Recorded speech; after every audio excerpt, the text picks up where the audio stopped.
Bismillah, walhamdulillah, wassalatu wassalamu ala rasulillah, wa ala alihi wa sahbihi wa mawalah. Ikhwati wa akhwati fillah, rahimani wa rahimakumullah.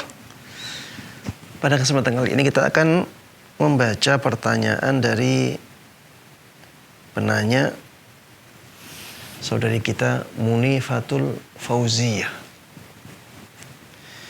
dari Kabupaten Bekasi, Jawa Barat. Pertanyaannya, apa hukumnya bekecot, tutut, dan keong jika dimakan? Apakah halal? Kita punya kaedah yang bisa menjawab pertanyaan ini. Apa kaedahnya? Kaedahnya adalah semua hewan darat yang tidak bisa disembelih, maka hukumnya haram. Semua hewan darat yang tidak bisa disembelih itu hukumnya apa? Haram.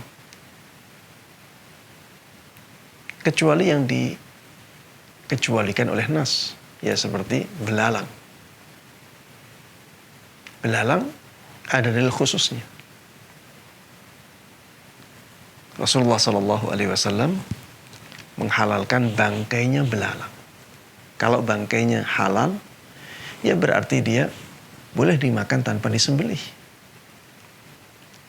Tapi selain belalang, tidak ada yang dibolehkan untuk dimakan kecuali disembelih dulu. Berarti semua hewan darat yang tidak boleh atau tidak bisa disembelih itu haram dimakan. Semua hewan darat yang tidak bisa disembelih itu haram dimakan. Karena hewan darat itu halalnya harus disembelih dulu. Hewan darat itu halalnya harus disembelih dulu. Maka ketika ada hewan-hewan tidak bisa disembelih, itu menunjukkan keharaman hewan tersebut. Bekecot bisa disembelih tidak? Mana lehernya?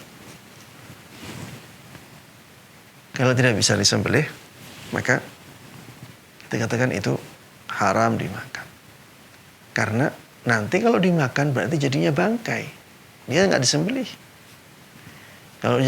Kalau bangkai kita tahu ada dalil yang mengharamkannya.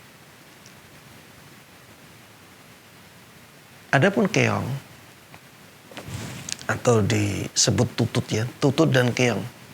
Saya tadi coba cari-cari ya, keong sawah. Tutut itu keong sawah.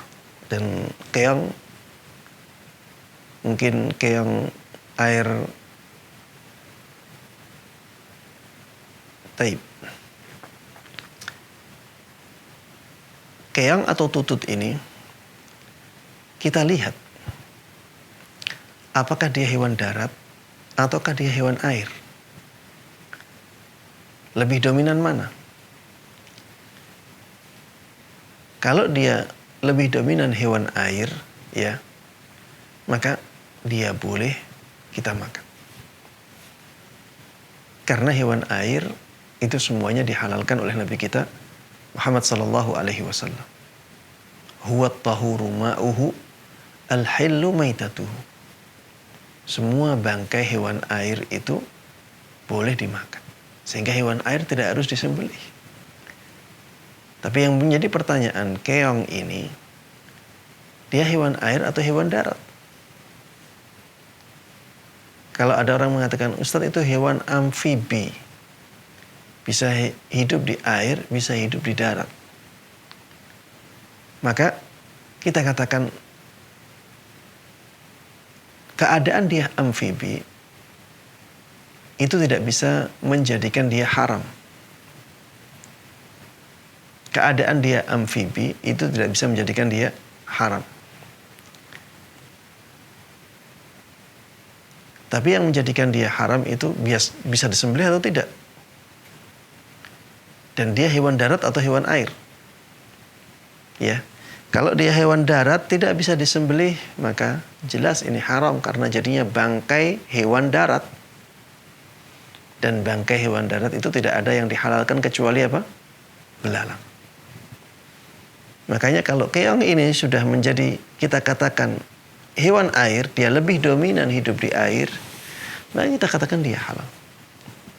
Tapi kalau dia lebih dominan ke hewan darat, maka kita katakan haram. Ya, saya ulangi, keong, kalau kita katakan dia hidupnya lebih dominan di air, maka dia hewan air.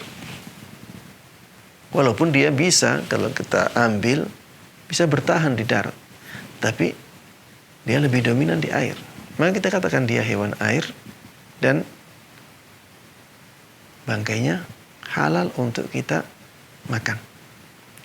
Tapi kalau keong tersebut lebih dominan ke darat, berarti dia hewan darat. Kalau hewan darat tidak bisa disembelih, berarti jadinya kalau mati bangkai, berarti jadinya haram, ya. Wallahu taala a'lam.